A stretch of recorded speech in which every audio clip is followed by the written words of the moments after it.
In their 6 decades as Rolling Stones, Keith Richards and Mick Jagger have come a long way together, and at times have drifted a long way apart.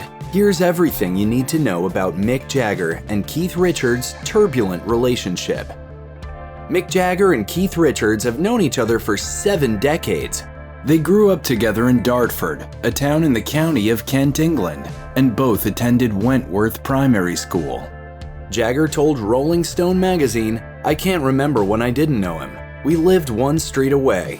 His mother knew my mother, and we were at primary school together from ages 7 to 11. We used to play together, and we weren't the closest friends, but we were friends." Even beyond their primary school days, Jagger and Richards continued to orbit each other as kids. Jagger said, "We went to different schools when we were 11, but he went to a school which was really near where I used to live.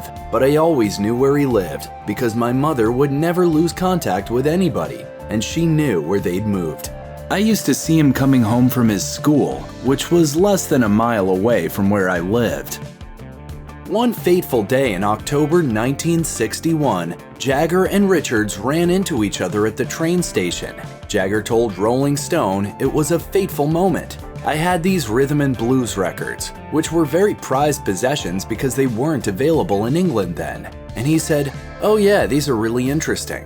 That kinda did it. That's how it started, really. Richards actually wrote a letter to his aunt at the time telling her about their encounter. He wrote that they bonded over their love of Chuck Berry, saying, "I was holding one of Chuck's records when a guy I knew at primary school, 7 to 11 years, came up to me. He's got every record Chuck Berry ever made, and all his mates have too. They are all rhythm and blues fans, real R&B I mean." From there, the pair kept in contact, often meeting to listen to records. Richards began picking up his guitar and playing it for Jagger, who would sing. That led to collaborations, initially playing music as a pair, and later with 2 others in a band called Little Boy Blue and the Blue Boys in clubs around London. On July 12, 1962, the Rolling Stones, named after a Muddy Waters song, made their official debut. The lineup included Jagger and Richards, along with guitarist Brian Jones, keyboardist Ian Stewart, and drummer Mick Avery, who later joined the Kinks. Richards wrote in a letter to his aunt, "Mick is the greatest R&B singer this side of the Atlantic, and I don't mean maybe. We practice 2 or 3 nights a week, swingin'." After a quarter century together, the Rolling Stones went through a phase that Keith Richards has called World War III, following the release of their 1986 album Dirty Work. Mick Jagger had released a solo album, 1985's She's the Boss, and was set to release another 1987's Primitive Cool. Richards, meanwhile, wanted to go on tour to support Dirty Work. The fight nearly broke up the band for good. Richards later said, "I really believed Mick wouldn't dare tour without the Stones. It was too hard a slap in the face to deliver us. It was a death sentence." For his part, Jagger told Rolling Stone at the time that he hoped the band would get back together. "We've had a lot of ups and downs in the Rolling Stones, and this is one of them. I, for one, hope we will regroup." He went on to say that he simply needed some personal and creative space. "I love the Rolling Stones. I think it's wonderful. I think it's done a lot of wonderful things for music. But it cannot be, at my age and after spending all these years, the only thing in my life. And if I want to step outside of it in any way I want, I feel I have the right to do so." With Jagger off doing his solo albums, Richards decided he might as well spend the free time doing his own solo work as well, which resulted in his 1988 album, Talk Is Cheap. He later told The Sun that the experience gave him a new understanding of Jagger, saying, "It was my first time fronting the whole thing. Usually this is Mick's job, and suddenly I understood a lot more about the dynamics of being a frontman. I understood the pressure. My feelings towards Mick became, yeah, I get it, man." Still, Richards also used the album to vent via a good old-fashioned diss track titled You Don't Move Me Anymore. The lyrics about Jagger say in part, "Why do you think you got no friends? You drove them around the bend. What makes you so greedy? What makes you so seedy?" Richards explained to the New York Times that yes, indeed, he was writing about Jagger, although not exclusively. "I'd written 40 songs for the album and had run out of ideas. And Steve Jordan said, when in doubt, write about Mick. But the song is not just about him. It can be about any friend you think is messing up. Richards also explained that he looked at it as a kind of musical intervention that only Jagger's closest friends could deliver. I think of our differences as a family squabble. If I shout and scream at him, it's because no one else has the guts to do it, or else they're paid not to do it.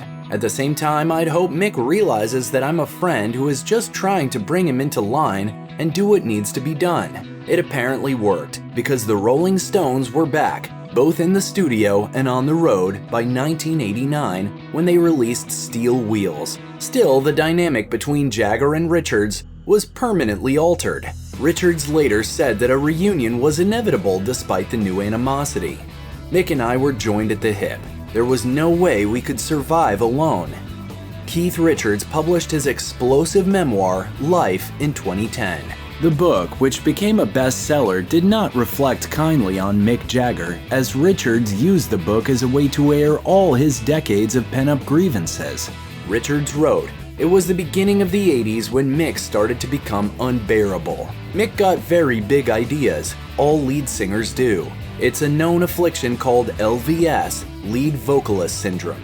Richards added that Jagger had a swollen head and an inflated ego, and that members of the band would call him Brenda or Her Majesty or just Madam to ridicule his high-maintenance ways. Toward the end of Life, Richards described how his relationship with Jagger had changed over the years. "I used to love to hang with Mick, but I haven't gone to his dressing room in, I don't think, 20 years. Sometimes I miss my friend. Where the hell did he go?" According to the New York Post, Jagger told music journalist Rich Cohen, author of The Sun and the Moon and the Rolling Stones, his thoughts on Richards' book. Jagger's view: everything Richards says should be taken with a whole shaker of salt, considering he's an unreliable narrator due to his legendary drug use. Of all the barbs Keith Richards sent Mick Jagger's way in his autobiography, Life, one hit below the belt, quite literally, as Richards made snide comments about the size of Jagger's manhood. Richards had no choice but to apologize to Jagger shortly thereafter, as the rift was deep enough that bandmates said an apology was necessary before the band could continue together. Jagger confirmed to Rolling Stone that the apology was mandatory, saying, "Well, I think it was a good thing he got together with me and said that. I don't really want to talk about it apart from that, but I think it's good that he said it, and yes, it was a prerequisite, really." Richards, on the other hand, essentially withdrew his apology in an interview with Rolling Stone, implying that he wasn't really sorry. "We resolved it in our own way, you know. I said I regret if I caused you any, inconvenience or pain or something. I'd say anything to get the band together, I'd lie to my mother."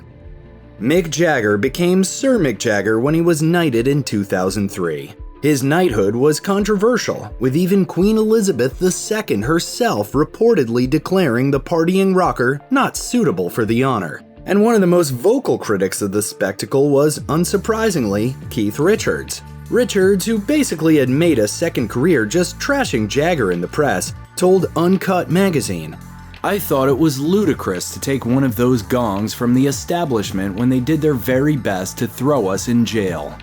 I don't want to step out on stage with someone wearing a coronet and sporting the old ermine. I told Mick it's a paltry honor. It's not what the Stones is about, is it?" He added that the honor was never offered to him because, quote, "they knew I'd tell them where they could put it." It was a shoddy award, Anyway, I wouldn't let that family near me with a sharp stick, let alone a sword.